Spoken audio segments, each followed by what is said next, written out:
Fala galera da SpaceX, e aí, tudo tranquilo com vocês? Por aqui tudo tranquilo também.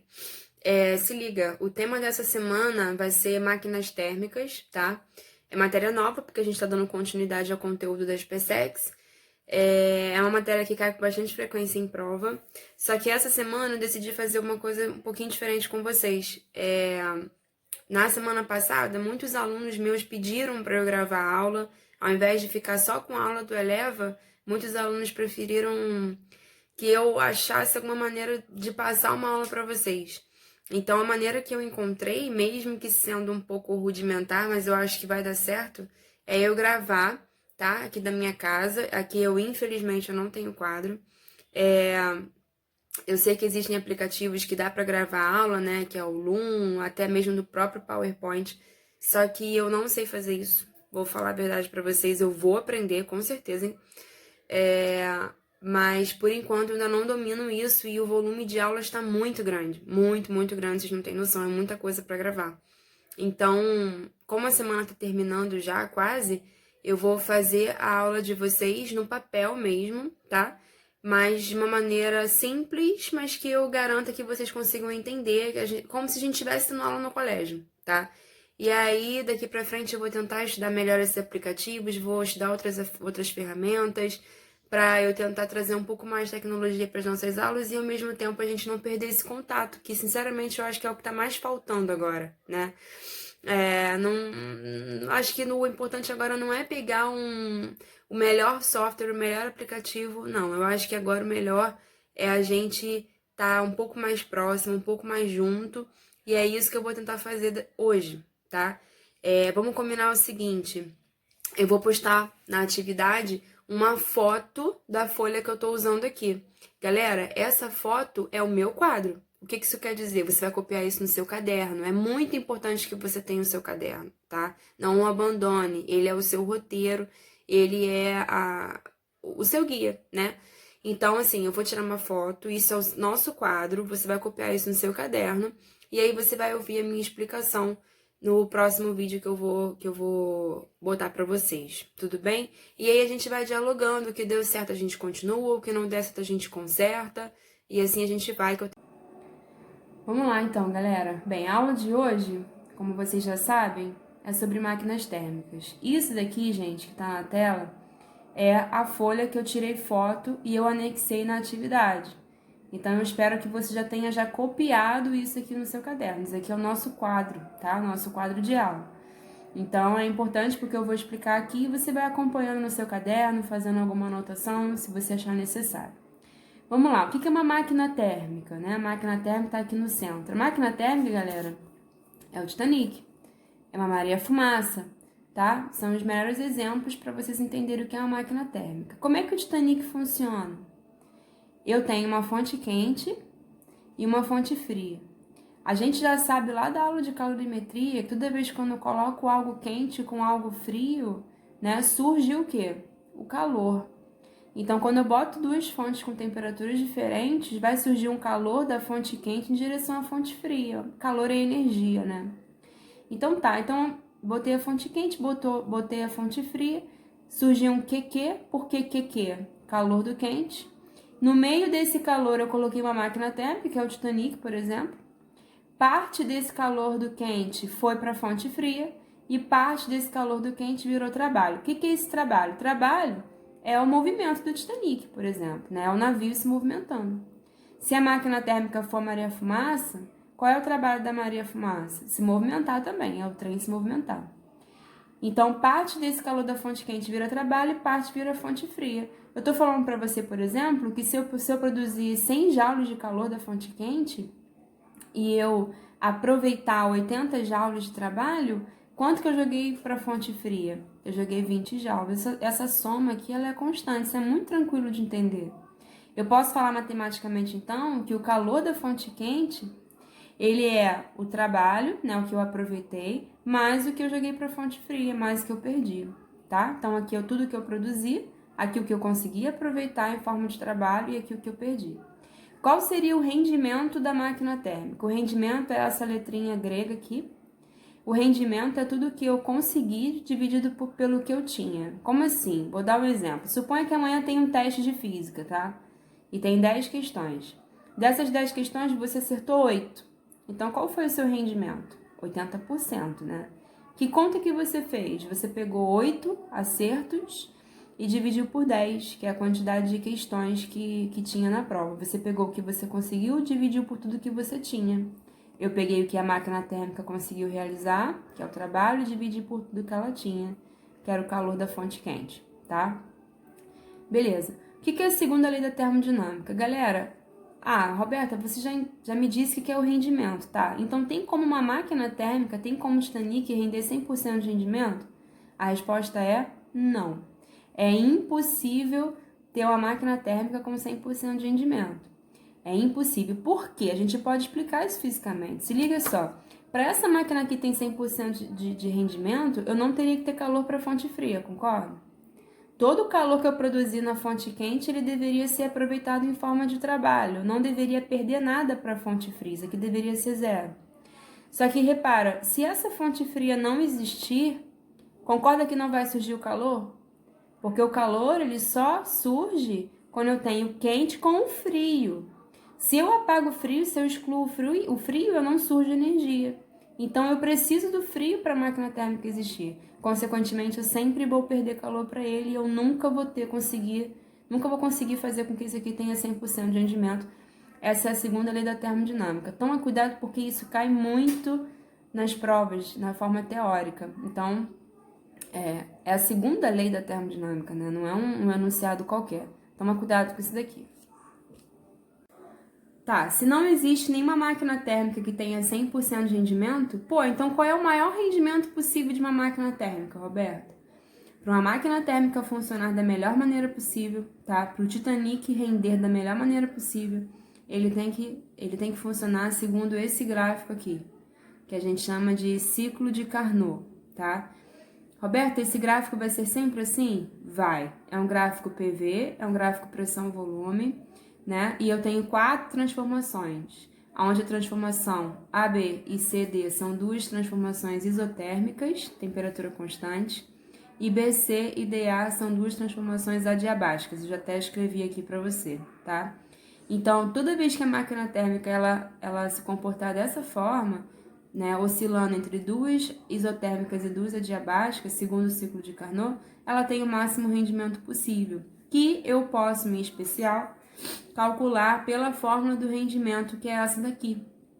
O rendimento é 1 menos a temperatura da fonte fria, dividido pela temperatura da fonte quente. Essas temperaturas têm que estar sempre em Kelvin, tá? Roberto, eu posso usar essa fórmula aqui do rendimento para qualquer questão? Não. Eu só posso usar essa fórmula quando eu estiver trabalhando com o ciclo de Carnot, quando eu estiver falando de uma máquina térmica que seja ideal, tá? Que seja da melhor maneira possível. Tudo bem? Então, gente, para a gente pegar uma aplicação, eu peguei 2 exercícios que o Eleva sugeriu para a aula de hoje. Tá aqui, página 769 da apostila de vocês, é o número 2. Dá um pausezinho aí no vídeo e lê o enunciado para você se atualizar, tá? E o vídeo não ficar cansativo. Uma vez tendo lido o enunciado, eu anotei pra gente aqui quais são as principais informações, tá? O trabalho é 50 calorias, o calor da fonte quente é 150 calorias, a temperatura da fonte fria, TF, é 127 graus Celsius. Já somei aqui 273, até botei em vermelho para destacar. Por que eu fiz isso? Para passar a temperatura para Kelvin. Lembra, a gente não pode trabalhar com nenhuma unidade em graus Celsius, tá certo? Então, esses são os dados da questão. Letra A. A equação que a gente viu hoje está aqui, a equação da máquina térmica. Calor da fonte quente é igual ao trabalho mais o calor da fonte fria, beleza? E aí eu só substituí os dados. Então, o trabalho é 50, o calor da fonte fria é 150, com isso o calor da fonte quente são 200 calorias, tá? E ele também pediu o rendimento. A gente sabe que o rendimento é o trabalho sobre o calor da fonte quente, demonstrei para vocês na outra folha isso. Então, o trabalho, né, o rendimento vai ser o trabalho que é 50 e o calor da fonte quente que eu acabei de descobrir que é 200. Isso aqui dá 1/4. Então, esse é o rendimento, 1/4. Por que eu multipliquei por 100? Para passar para percentual. Então, o rendimento da máquina térmica foi 25%. Essa é a resposta da letra A, beleza? Letra B. A letra B, no enunciado, dá uma olhada aí, você vai ver que ele diz que a máquina térmica é ideal. Essa palavrinha, a gente não dá nada por ela, mas ela é fundamental na questão. Porque se a máquina térmica é ideal, eu posso dizer que o rendimento dela é dado por essa equaçãozinha aqui lá do ciclo de Carnot. Lembra que eu falei? Eu só posso usar essa equação se a máquina térmica for ideal. Então, é o caso da letra B. Então, o meu rendimento é 1/4. Ah, mas não é 25%? Não, eu multipliquei por 100 para sair em percentual, mas o rendimento é 1/4. Então, 1/4 é igual a 1 menos a temperatura da fonte fria, tá lá no enunciado, né, que a gente pegou já o dado a 300, e a temperatura da fonte quente é que eu vou descobrir. Passo essa razão aqui pro lado de lá, né, 300 sobre TQ é igual a 1 menos 1/4. Então, 300 sobre TQ é igual a 3/4, simplifico em cima por 3, dá 100 sobre TQ é igual a 1/4, multiplico cruzado, TQ é 400 Kelvin. Então, essa é a resposta da letra B. Então, uma questão tranquila, simples, mas que a gente já pega já todas as equações que a gente trabalhou na aula de hoje, tá? E uma outra questão que eu escolhi foi a 12, tá? Questão 12 também, que o Eleva sugeriu. Por que eu peguei essa questão 12? Porque é a questão mais difícil da lista que o Eleva sugeriu, tá? Vamos lá. Tem esse gráfico aí, que é um triângulo, né? Vocês estão olhando aí na apostila. A gente já pode afirmar que o ΔU é zero. Por que o ΔU é zero? Na aula da última semana, que já estávamos já com o ensino à distância, o professor falou na videoaula que quando eu não tenho variação de temperatura, eu não tenho variação de energia interna. Então, se no gráfico dessa questão 2 eu estou indo do A para o A, né? Eu saio do A e vou para o A, eu não tenho variação de temperatura. Logo, eu não tenho variação de energia interna, ΔU é igual a zero. O trabalho é a área, tá? Também é matéria da última aula, da última aula online. Então, o trabalho vai ser a área do triângulo, que é a base vezes a altura sobre 2, tá? Então, a base é meio, a altura é 3 sobre 2 da forma. 1,5 sobre 2 é 0,75. Da onde que vem esse 10⁴ aqui, Roberta? Se você prestar atenção lá no eixo Y, que é o eixo da pressão, você vai ver que está em Newton por metro quadrado vezes 10⁴. Então, eu botei esse 10⁴ aqui, porque está indicando no eixo Y, vertical, ok? Então, primeira lei da termodinâmica, aula também da semana passada, ΔU é igual a Q menos o trabalho. O ΔU é zero, acabamos de dizer, né? Não tem variação de energia interna. O calor eu não sei e o trabalho eu acabei de descobrir aqui, 0,65 vezes 10⁴, tá? Então, assim, o calor vai ser 0,65 vezes 10⁴. Ele fala no enunciado pra gente que em 1 segundo ele dá 4 vezes esse calor. Então, em 1 segundo ele dá 4 vezes 0,65 vezes 10⁴. Isso aqui dá 3 vezes 10⁴.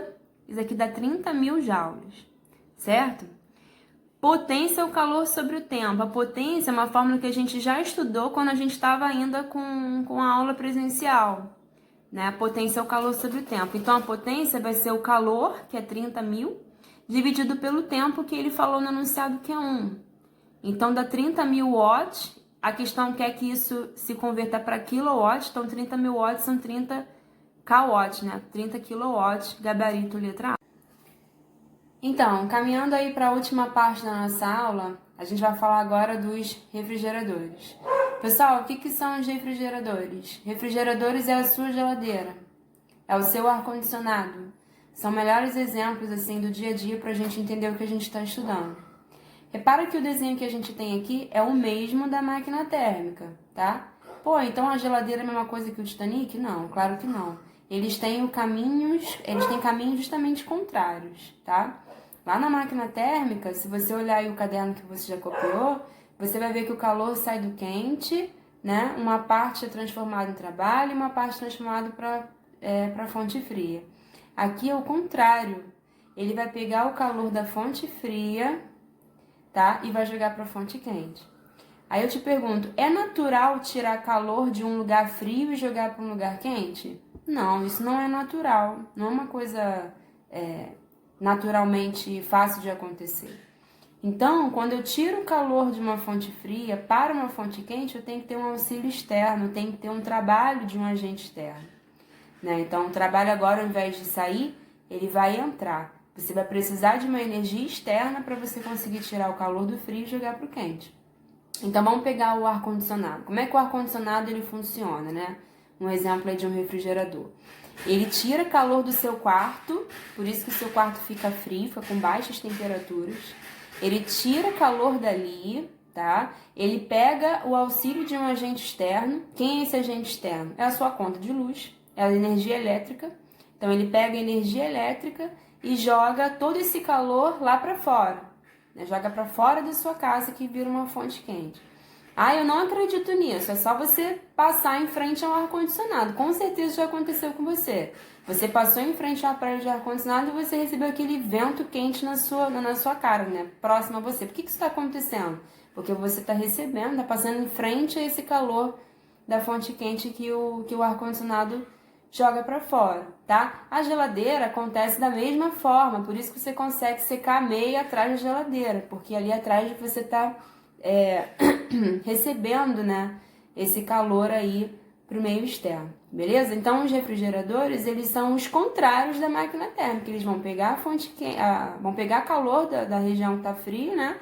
Vão pegar um agente externo e vão jogar calor para a parte externa.